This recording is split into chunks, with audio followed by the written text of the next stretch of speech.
Our first guest tonight says Congress has an obligation to expose the deep state's corrupt investigation of Russian collusion and the Democratic participation in the effort. Joining me tonight, Congressman Matt Gaetz. He serves on a number of committees, including Judiciary, Budget, and Armed Services. Congressman, great to see you. This has been an incredible week. Let's start with the most recent development, and that is the referral by Chuck Grassley, Senator Grassley, the chair of the Judiciary Committee, and Lindsey Graham for criminal investigation by the Justice Department. Your reaction?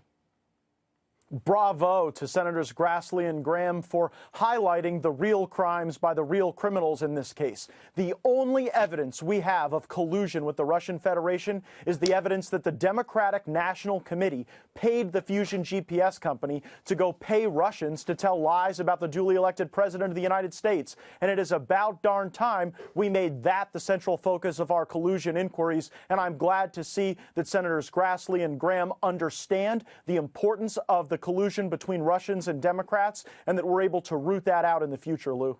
And the House Judiciary Committee, Congressman, on which you sit, why isn't there a turn there as well? Devin Nunes, in my judgment, is a hero because he is the only one in his committee to produce evidence here of the, first of all, is exculpatory of the president and his administration and his transition team in any of the nonsense about collusion, but is also driving knowledge about what really was going on here. And I think at this stage, it is a straightforward, obvious attempt to subvert the President of the United States, duly elected, even before he got to the Oval Office. Well, you're absolutely right. It's like the deep state all got together to try to orchestrate a palace coup over our president, and Chairman Devin Nunes has been a leading fighter for democracy and the rule of law. Without Devin Nunes, we would not know about the text messages between Peter Strzok and Lisa Page, where they reference an insurance policy to save the American people from their own votes. In the House Judiciary Committee, I'm also proud of our work.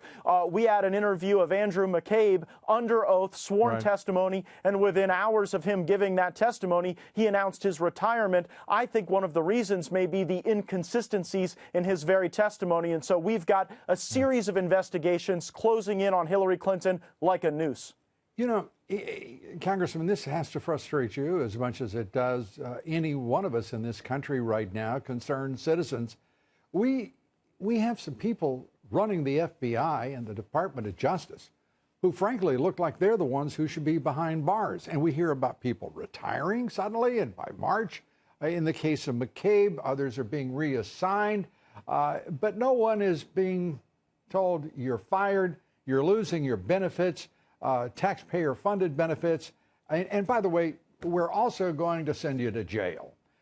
This is disgusting conduct. I mean, and by the way, part of my disgust in all of this is that it goes on and on, the investigations, whether they're in House or Senate committees, whether the investigation is from the FBI, which is obviously at the top rancid with corruption, or the Department of Justice, where the former president and an attorney general decide an investigation is really a matter, and the FBI director at the time, James Comey, says, yes, ma'am, it is now a matter, and she was very pleased, I'm sure, at the quick response of the highly principled James Comey.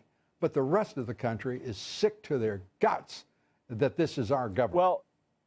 Well, you're absolutely right. And the key difference about the way investigations were conducted in the past and the way they appear to be conducted currently is that in the past, you had James Comey and a group of people who were doing Hillary Clinton's bidding, drawing the investigation away from the local field offices so that they could pre-bake the outcome and clear Hillary Clinton of wrongdoing, even though there really was wrongdoing. In this case, you've got the Little Rock field office actually doing the investigative work, working up the case, and that is a key distinction that should give us trust. Yeah, and you're right to highlight that, and we should give great credit to the U.S. Attorney, to the FBI in Little Rock for taking that field office, taking on the issue that should have been under investigation from the moment that the issue was raised.